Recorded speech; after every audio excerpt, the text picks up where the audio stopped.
Hi అండి. Welcome back to my channel Padmaja's kitchen.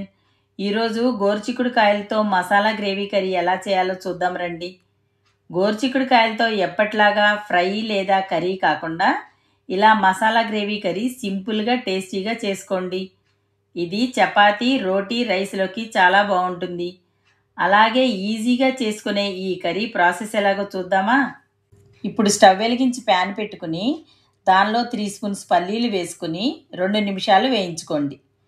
పల్లీలు 2 నిమిషాలు వేగిన తర్వాత 1 స్పూన్ ధనియాలు వేసి వేయించండి.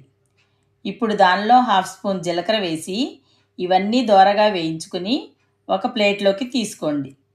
అదే ప్యాన్లో కొన్ని ఎండు కొబ్బరి ముక్కలు వేసుకుని వాటిని 1 నిమిషం వేయించి వీటన్నిటినీ చల్లారనివ్వండి.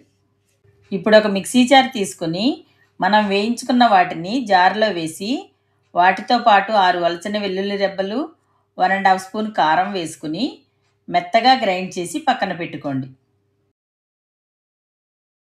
ఇప్పుడు స్టవ్ పై కుక్కర్ గిన్నె పెట్టుకుని దానిలో 3 గిన్నెల నూనె వేసుకోండి. నూనె కాగిన తర్వాత దానిలో 1 స్పూన్ పచ్చిశనగపప్పు, 1 స్పూన్ ఆవాలు, 1 స్పూన్ జీలకర్ర వేసి వేయించండి.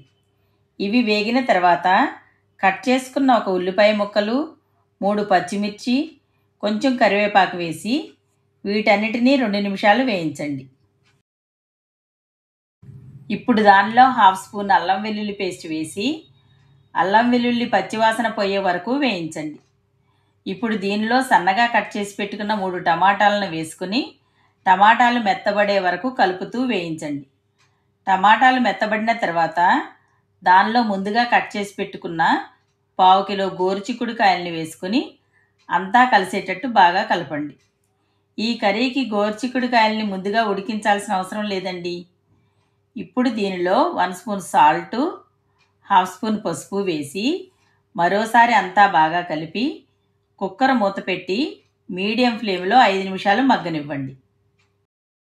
గోరుచిక్కుడుకాయలు 5 నిమిషాలు మగ్గిన తర్వాత మూత తీసి మనం ముందుగా రెడీ చేసి పెట్టుకున్న పొడిని వేసుకుని ఆ పొడంతా కూరకు బాగా పట్టేటట్టు కలుపుకుని మూత పెట్టి 2 నిమిషాలు ఉంచండి.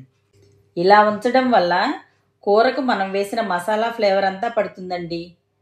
2 నిమిషాల తర్వాత 1 గ్లాసు వాటర్ పోసుకుని ఒకసారి అంతా కలిపి కుక్కర్ మూత పెట్టి 3 విజిల్స్ వచ్చే వరకు ఉడికించండి.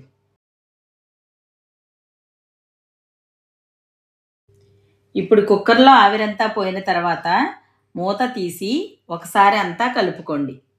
ఇలా నూనె పైకి తేలినప్పుడు దానిలో 1/2 స్పూన్ గరం మసాలా వేసి కొంచెం కొత్తిమీర చల్లి మరోసారి కలుపుకుని దించేయండి. అంతేనండి, ఎంతో రుచిగల గోరుచిక్కుడు మసాలా గ్రేవీ కర్రీ రెడీ అయిందండి. ఎంతో టేస్టీగా ఉండే ఈ కర్రీని ఒక్కసారి మీరు కూడా ట్రై చేయండి. రుచి అదిరిపోతుంది. ఇది చపాతీ, రోటీలోకి చాలా టేస్టీగా ఉంటుందండి. కొత్తగా ఛానల్ చూసేవాళ్ళు సబ్స్క్రైబ్ చేసుకుని మీ ఫ్రెండ్స్కి, ఫ్యామిలీ మెంబర్స్కి షేర్ చేయండి.